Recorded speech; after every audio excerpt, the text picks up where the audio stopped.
High, আজকে একটু বলতে চলে আসলাম জীবন নিয়ে। আমাদের এই জীবনটা সবাই বলে যে খুব সংঘর্ষপূর্ণ জীবন। অবশ্যই প্রত্যেকের জীবন খুব সংঘর্ষপূর্ণ। আমরা প্রতিটি মানুষ তাদের নিজেদের জায়গায় প্রতিক্ষণ সংঘর্ষ করে চলছি। সেই সংঘর্ষ কেউ বিভিন্নভাবে করছে, কেউ অর্থের স্বার্থে করছে, কেউ স্বাস্থ্যের সাথে করছে, কেউ মানসিকভাবে সংঘর্ষ করছে।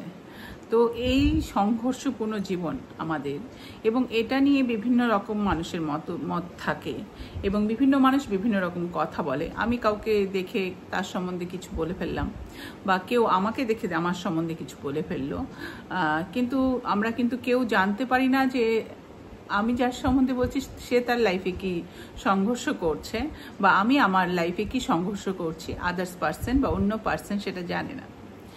তো সেক্ষেত্রে আমরা ভাবি, আমরা সামাজিকবদ্ধ জীব, তো আমরা অনেক কিছু ভেবে বসি। আমরা ভাবি যে আমি যদি এটা করি ওরা কি বলবে। জীবনটা তোমার, জীবনের সংঘর্ষটা তোমার, প্রতিপদে লড়াই করছো তুমি। তাই কে কি ভাবলো, কে কি চিন্তা ভাবনা তোমার সম্বন্ধে তাদের মনে গঠন করলো, সেটা ভেবে লাভ নেই। কারণ তুমি কাউকে এই নিয়ে বোঝাতে পারবে না। এবং আমার মনে হয় আমার জীবন, আমার সব কিছু নিয়ে আমি আদার্সকে ক্ল্যারিফিকেশন দেওয়ার জন্য প্রস্তুত না। কারণ আমি কতজনকে ক্ল্যারিফিকেশন দেব আমার জীবন সম্পর্কে?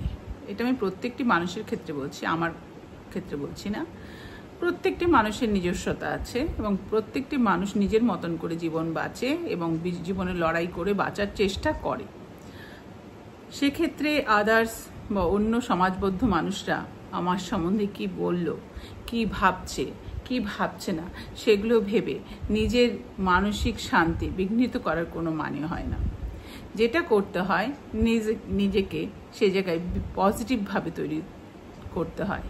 কি পজিটিভিটি আনতে হবে?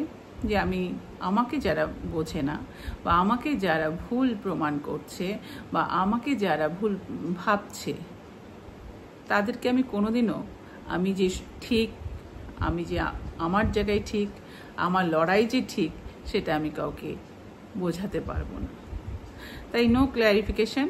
আমি মানুষ আছি এবং মানুষ মাত্রই, এমন না যে আমি সবাইকে আমার সব কাজের জন্য ক্ল্যারিফিকেশন দেব বা সব কথার জন্য ক্ল্যারিফিকেশন দেব, এটা একদম না। এটা করতে যাওয়াটাও ভুল, কারণ আমার মনে হয় তারা কোনোদিন বুঝবেও না।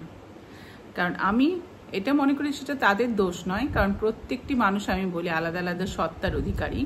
আমি আমার জায়গাটা বুঝবো, অন্যের জায়গাটা কোনো মতেই বুঝবো না। এবং অন্য মানুষটা সে তার জায়গা বুঝবে, আমার জায়গাটা সে কোনোদিনও বুঝবে না। দুটোই আলাদা, দুটো মানুষই আলাদা। তাদের আচার ব্যবহার, তাদের মানসিকতা, এভরিথিং টোটালি আলাদা হয়। তো কেউ আমাকে বুঝবে এই এক্সপেকটেশন রাখাটাই সবচেয়ে বড় ভুল।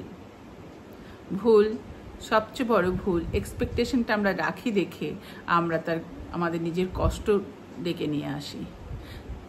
আমি আজকে ভাবি যে আমি আমার যে সন্তান আছে তার কাছে এক্সপেকটেশন রাখা শুরু করলাম, ভাবা শুরু করলাম যে আমার সন্তান আমাকে বড় হয়ে দেখবে। এই যে একটা এক্সপেকটেশন নিয়ে আমি বাঁচবো, এই এক্সপেকটেশনটা যেদিন আমার সন্তান আমাকে দেখবে না, যেদিন ভাঙবে, সেদিন আমি কিন্তু নিজে কষ্ট পাবো। কারণ সে তার জায়গায় ঠিক, সে তার জায়গায় দাঁড়িয়ে সে কি করবে, সে তার জীবন। সে হয়তো ভাবেও নি যে কি করতে হবে কি না করতে হবে আমার জন্য, কিন্তু আমি ভেবে বসে আছি যে আমার জন্য আমার সন্তান এই করবে, সেই করবে, হ্যান করবে, ত্যান করবে। এটা আমার এক্সপেকটেশন।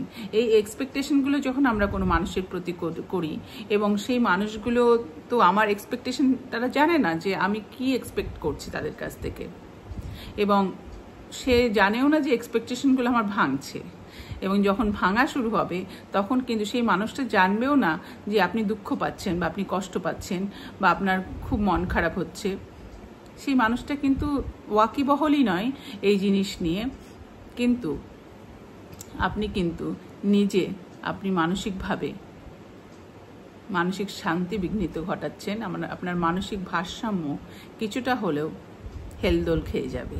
তাই আমাদের উচিত আমরা আমাদের জীবনে কি করছি সেটা আমার যে সিচুয়েশন বা যে জায়গা, সেই জায়গায় দাঁড়িয়ে আমাকে যা করা উচিত সেটাই আমি করছি। আমার জায়গায় দাঁড়িয়ে অন্য মানুষ নেই, তাই সে আমার জায়গাটা বুঝবে না। বারবার একটা কথা বলছি, তাই এক্সপেকটেশন করাটা ছেড়ে দিন যে আমাকে বুঝবে, আমাকে আমার মতন করে বুঝবে। কেউ বুঝবে না। নো এক্সপেকটেশন, তাহলে কোনো কিচ্ছু থাকবে না। কেউ রিজেকশন করলেও আপনার কষ্ট থাকবে না, কেউ আপনাকে প্রত্যাখ্যান করলেও আপনার কষ্ট থাকবে না। এইটুকুই বলতে আসলাম, কারণ আমাদের জীবনটা এখন এরকম হয়ে গেছে, রিজেকশনের সংখ্যা বেশি এসে যাচ্ছে। তার জন্য আমরা খুব মাঝে মধ্যেই ডিপ্রেশনে চলে যাই। রিজেকশন যদি 100 জন আমার জীবনে থাকে, তার মধ্যে আপনি ধরে নেবেন 98 জন আমাকে রিজেকশন করবে, 2 জন হয়তো আমাকে বোঝার চেষ্টা করবে। বুঝবে বলছি না, বোঝার চেষ্টা করবে। এটুকুই বলতে আসলাম। কেমন লাগলো বলবেন।